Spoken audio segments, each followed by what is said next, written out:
Good morning, friends. I want to get back to, uh, I hate to use the word theology.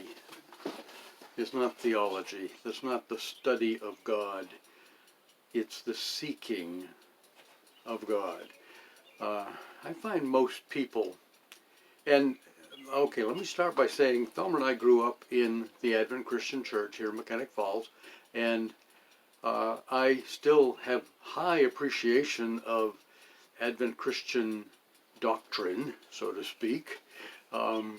They were very deep thinking people back in the 1860s, 70s, so on, that began the movement, the Adventist movement, which eventually became, actually the earlier 1800s, became a denomination, I think, in 1860.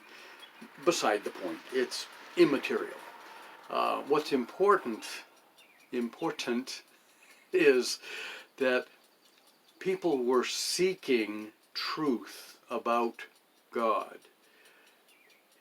And there's not a lot of detail that you need to know to understand truth.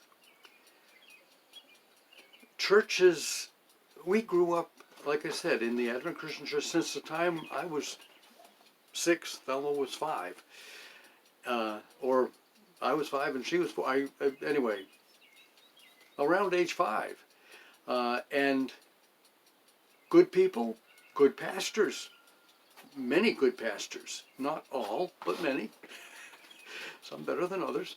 All good men, all good people, good Sunday school teachers, so on and so forth. Good parents. We both grew up in solid Christian homes that could have gone sideways in other ways without God drawing our parents to himself.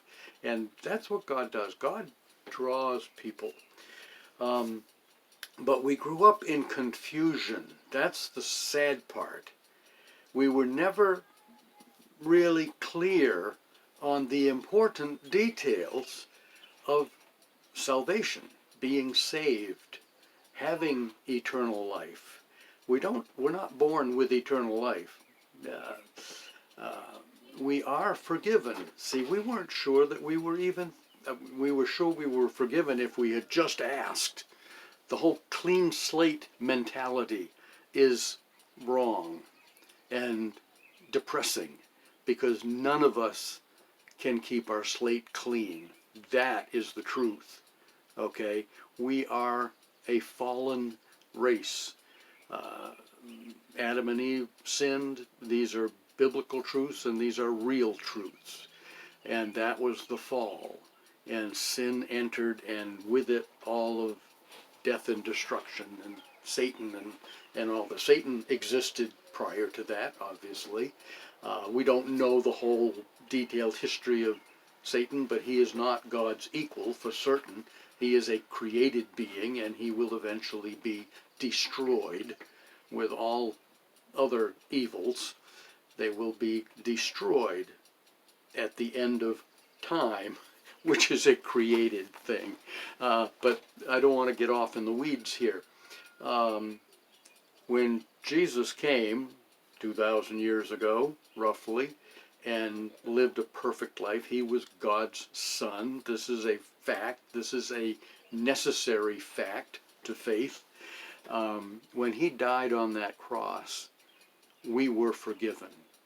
You were forgiven. I was forgiven. We weren't even born yet. Mankind was forgiven. Not saved, but forgiven. This is the crux of truth. And most people don't ever get this because they're convinced that they need to keep asking for forgiveness every night before they go to sleep, just in case. We need to be... Jesus came to set us free from that mentality. That is depressing. That is sad. I don't want to go there. The extremes are very bad. And people can get stuck in that. And I think most Christians, unfortunately, most Christians we know are stuck in that mentality. And they can't fathom the freedom that God has given us through Jesus. Freedom to live, not to go on sinning. We'll do more later. Have a good day, folks.